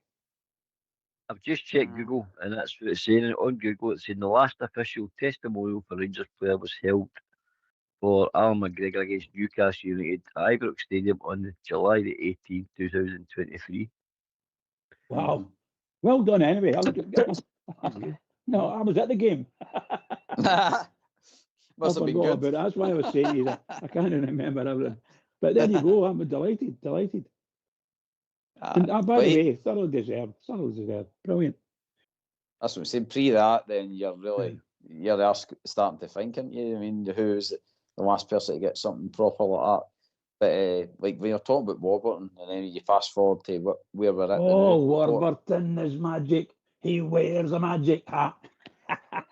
That was my favourite. I loved that, by the way. Absolutely loved it. I love the bread and all. But this shows you how far we have really came. I mean, I know we've had our moans this season and stuff like that, but they are really still in an infancy of getting back properly, mate, aren't we? I mean, I know Gerrard did sort us out, and we did kind of shoot ourselves in the foot, but again, we never really got a chance to fully settle that down because of COVID and all the rest of it, and the money that was needed to be reinvested back into the club and the expense of all that. We've just never had a chance to breathe, I don't think, as a club, mate. And hopefully, with Danny coming in now and, like I say, getting the team settled, we've got good infrastructure there, we've got a decent, we can see a recruitment team going on now. I just really hope now, whatever happens at the end of this season, mate, I really do hope we push on and build on it. And then trophies will come more common to us, and we'll get back into the swing of normal service resumed kind of thing, mate. I mean, because it's been a long time coming, but I do feel as though we've been hampered at times. I did think probably Gerrard, when we got the title 55 and that, and the way we started the following season, I did think, this is us. We've got to have a couple of seasons now of dominance, and then we'll probably have to refresh the squad and stuff like that. Granted, we had Seville, which was amazing, but again, that was just probably a wave. But then we've kind of went back into the doldrums a wee bit, and I just hope that we get something out this season that will kick us on again for the following season, mate. What? I think in regards to use your word, the infancy, the new ownership, the investment, the manager, the playing staff, we had to rip a team apart just before Martin came in. There's a lot of players left, a lot of experienced players, and then we had to find them replacements for them. And we did bring some under Russell Martin, and then there was more players come in under Rule, and definitely the players that are currently there have improved under Danny Rule. So, I think, if I'm honest, mate, where we're right now for the limited time the Fort Liners have been in with their investment, I think we're in a nice place, especially if we were at the start of the season where I just thought we went back the way, and to jump forward 6 months to see where we are now. I think we can all be pretty happy and be excited for the remainder of the season. And if the remainder of the season goes the way I feel it's going to go, I think we'll be excited for next season when we get, Champions League money investment, and again going and strengthen our squad further, and bring another level of player into the club, mate, which again will only excite the fans, will only make the squad better. So again, mate, we just have to keep driving this forward. And I think the thought leaders, I think, Andrew Kavanagh and the boy was on the Talk Sport interview the other day, sort of can't remember his name. I think they'll be excited as well, mate. I think they underestimate what they get involved in, mate. At the end of the day, I think they underestimate what they get involved with, and it wasn't until they were actually here. And Andrew Kavanagh went hands on when, Russell Martin went. He was spending a lot more time in Scotland than he probably anticipated, because he wanted to be like a silent partner. He was just happy to let the ones run it at Ibrox. It was there at the time, and I think he's had a bit of a wake up call, mate, to how big our club actually is. I don't think they thought our club was as big as it is, mate. I think they've been quietly surprised. Aye, I think starting with the army and all that at the weekend, I think it was a big moment for them as well, mate. The Americans and that will love that, like, see that patriotism and stuff like that, mate. Yeah, and it's different, mate. It's different. And as I've touched on, with like saying that Ibrox is our castle and all that, I mean, you could just tell they love the whole coming to Scotland and your way to see Braveheart and all that rest of it. Like, it just must be like the movies for them. I mean, it must be like, wow, look at this, our way to climbing mountains and all the rest of it. So I think that, like you says, they've probably got the bug for it, mate. And long may it continue, because it's only got to be good for us, Bridgeman, eh? Oh yeah, absolutely. You're right. They go mad, and they want this and they want, what can you say, but they really are. They're really keen on all these things that we're talking about. The razzmatazz, they're a big for the razzmatazz, and I think it'd just be wonderful for them. Right. Hope we can get that. Rangers and Celtic matches will blow their head off, when it comes to it, to be honest. That's what I think. Reg, I'm telling you, these next two All Firms that's coming up for us, the Cup and the League, mate, like, I don't think they'll experience a more intense couple of All Firms, mate, in a long time, to be honest, mate. But I think these ones will be powerful because they're so important. You think about it, we get through the Cup. I'm not saying you're going to win it, but you've got one hand on it, I would say. You'll be probably one of the favourites to get to.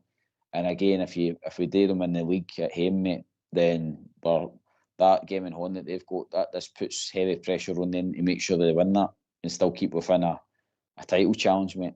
So, I think the owners will soon know about the league, mate, soon enough. But I'm conscious of the time, boys. I know these are not going to be back on the show probably before the weekend. So, Paul, I'm just going to come to you, mate. What is going to be your team for the weekend, my man?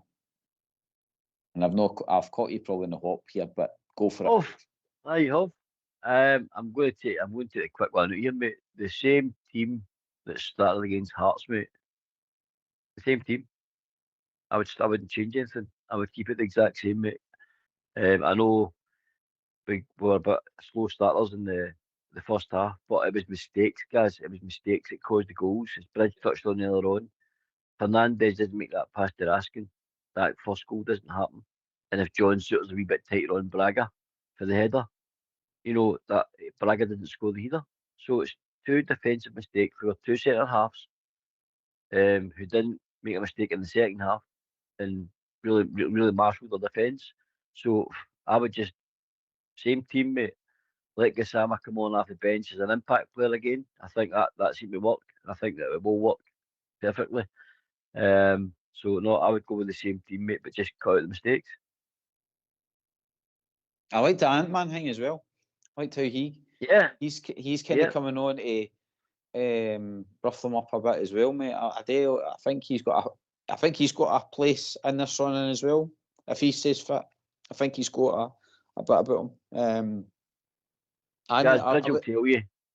Bridge will tell you, mate. Sorry. See if you're a fullback or you're a centre back or even a midfielder, and in the last 20 minutes of a game, you're getting two speed demons like Ant-Man and Gassama, and you're seeing them, with their substitute numbers up, and they're coming on to run you ragged for the last 20 minutes, mate, where you've just, for the last hour, chased Rangers about the park. So that's what happens. A lot of these teams come to Ibrox and they're chasing, they're running, they're doing a lot of work without the ball at times. So you're just doing doggies, you're running all over the place like headless chicken, trying to get the ball off them.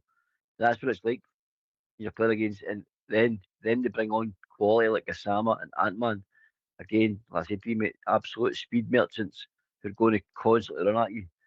I tell you, it's great. It's great to have players like that and good quality and depth in the squad. But as I said, it demoralises you guys. Honestly, it demoralises you when you see quality like that coming on when you've got another 20 minutes to go and you've just ran your heart rate for 60 minutes prior. No, I agree, mate. I think it will be a good game.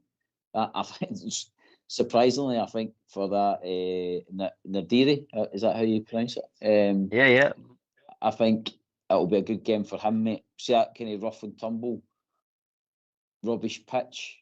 I think the league that he's came for and stuff like that, I think that'll be right up his street at the weekend, mate. I wouldn't be surprised if the big man, if he's kind of in the headlines at the weekend for getting goals, mate. Because I think this kind of bullying defences and stuff like that's probably the perfect game for him at the weekend. So if we're doing any kind of south side stuff, I'd probably be putting a wee bet on the big man at the weekend. Bridgeman, what are you going for, mate? We've talked about defence and we've talked about the up front and all that. What are you thinking about for the weekend, mate? As far as I'm concerned, I said it when I was the other night there, when I was on Tuesday night, that I was asked a similar question. And what Port Bear says is exactly what I said then, and I'll say it again. The same team that started at the weekend is the team I'd start with. And let them go. Let's go on with it. Let's go on with it. And they have to go. They have to go and fit in, unless, of course, there's some way sort of dodgy wee minor knocks and things like that. Then obviously that's going to have to be taken into consideration. But without them, no. Same team for me, and let the boys that come on have been really, really good when they've came on in the past. Really, really good. Well, there's no excuse with this whole medical department on the red zones. They've had a full week to rest and daylight training and all the rest of it, mate. So there better not be any of that nonsense that comes out this weekend. Like I says, full strength squad, get out in there and smash them.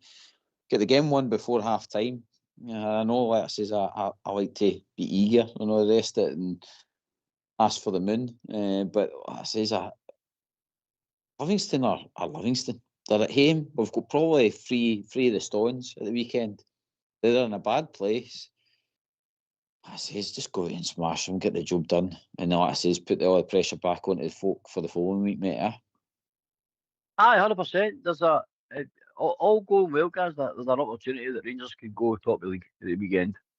But if all results go our way, obviously it needs to happen, right? But we just need to forget everybody else and look after number one. Go and win your games. You're right. You're 100% right, Gary. We go and we win our games.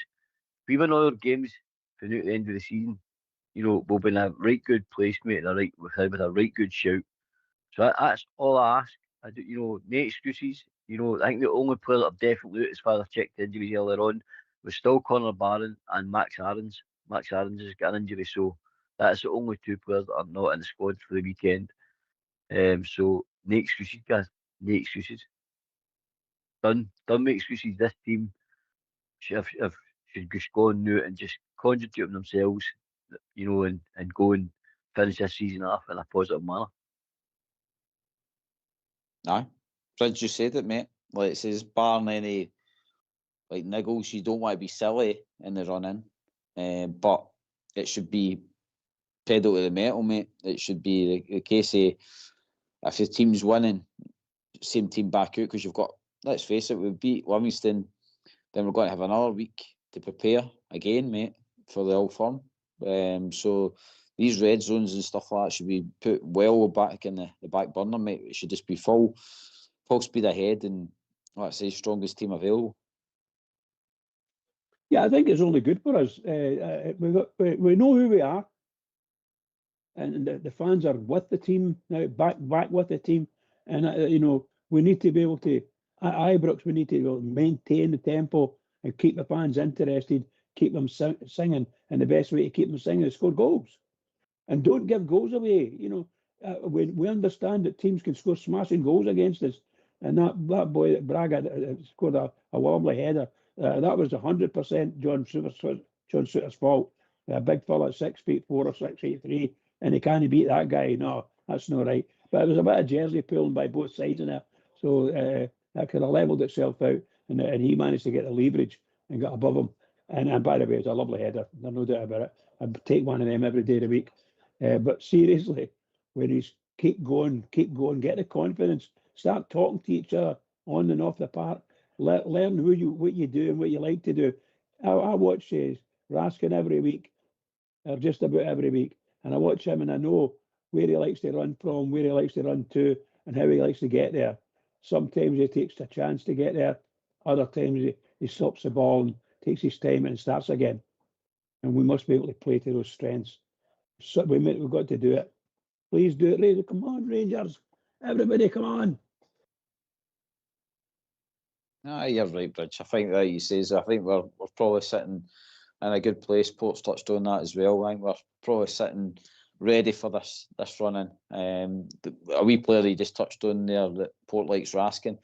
Mate, just asking for a wee bit more of him, wee bit more form off of him in the running, mate, would be lovely. His wee headers that he gets and stuff like that. I know he done well with clearing that one after the line and against Motherwell and stuff, and he scored at Motherwell. But I tell you something, some of his Belgian form when they go missing this wee running, mate. I don't think he's been the Raskin, with the full form over the last few weeks. I've got to admit that, mate. I've got to be.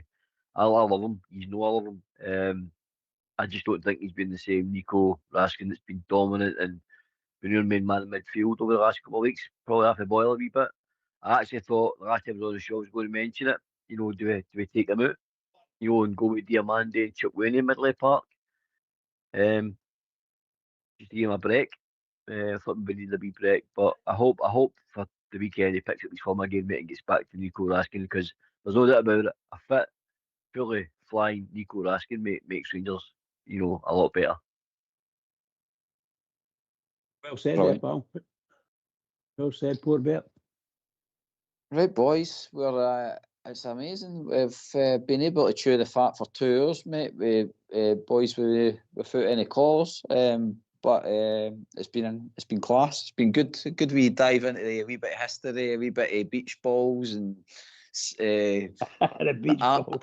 Alan McGregor saves and Big Edu and all the rest of it. And it's been good talking about the team and being in a good place as well. So, Bridge, Port Bear, final thoughts, mate.